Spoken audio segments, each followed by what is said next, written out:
Darwin.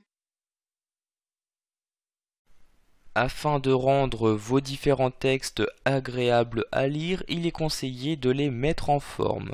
Nous allons donc apprendre ces différentes manipulations dans cette formation. Donc avant de mettre en forme un élément, vous devez bien évidemment le sélectionner. Nous allons ici par exemple mettre en forme le titre de mon document. Je sélectionne donc ici l'intégralité de cette ligne. Vous allez pouvoir, une fois la sélection faite, voir apparaître ici cet élément. Donc il s'agit d'une partie du ruban qui apparaît dès que vous êtes sélection. Et c'est grâce à cette partie que vous allez pouvoir effectuer des modifications de mise en forme, comme le changement de police, de taille, changement de couleur, etc. Donc ici, je ne vais pas utiliser cette partie-là, mais rester donc dans le ruban. Donc vous voyez ici, vous avez exactement la même partie qui apparaît. Donc je vais par exemple changer la police de ma sélection. Je clique pour cela sur la flèche. J'ai alors automatiquement dans le menu qui apparaît les différentes polices disponibles. Sachez qu'en laissant le curseur de votre souris sur l'une des polices, vous aurez automatiquement l'aperçu qui se fera sur la sélection que vous avez effectuée. Par exemple, je vais mettre ici en Arial, je clique donc sur la police correspondante. Je peux maintenant changer la taille de ma sélection. Je clique ici sur la flèche et je sélectionne une nouvelle taille. Encore une fois, comme vous pouvez le voir encore plus simplement ici, lorsque je laisse le curseur de ma souris sur l'une des tailles, j'ai automatiquement l'aperçu qui apparaît. Donc pour me permettre de savoir très simplement quelle est la taille que je souhaite vraiment utiliser. Je vais par exemple utiliser une taille de 20 pixels. Je clique donc sur le 20. Vous allez également pouvoir modifier les tailles à l'aide ici de ces deux boutons, donc celui-ci pour augmenter donc de quelques pixels la taille et celui-ci pour diminuer cette taille. Vous souhaitez maintenant mettre en gras, en italique ou encore souligner votre sélection, vous allez utiliser dans ces cas-là l'un de ces trois boutons. Le premier pour mettre en gras.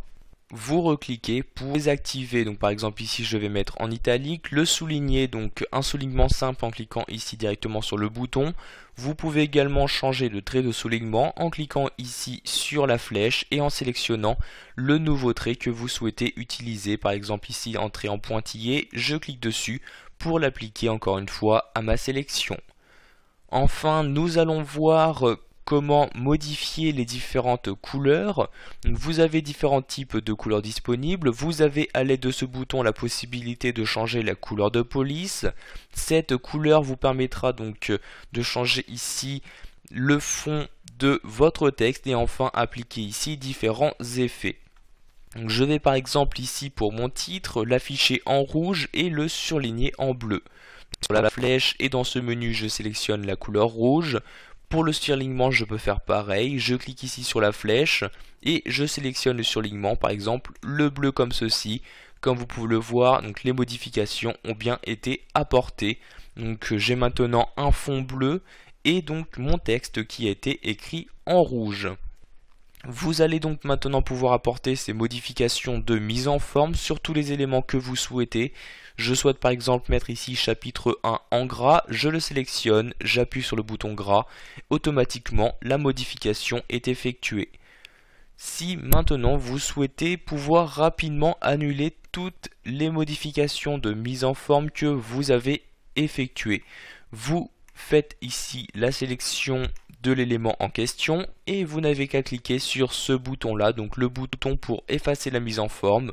Vous faites un clic, automatiquement toutes les modifications de mise en forme que vous avez effectuées vont être annulées, excepté la couleur d'arrière-plan. Donc pour l'enlever, je sélectionne ici mon texte, je clique sur la flèche, je clique sur aucune couleur comme ceci, ainsi je suis donc revenu à mon texte d'origine. Voilà, vous avez maintenant la possibilité de mettre en forme votre texte, que ce soit en changeant sa police ou encore sa couleur.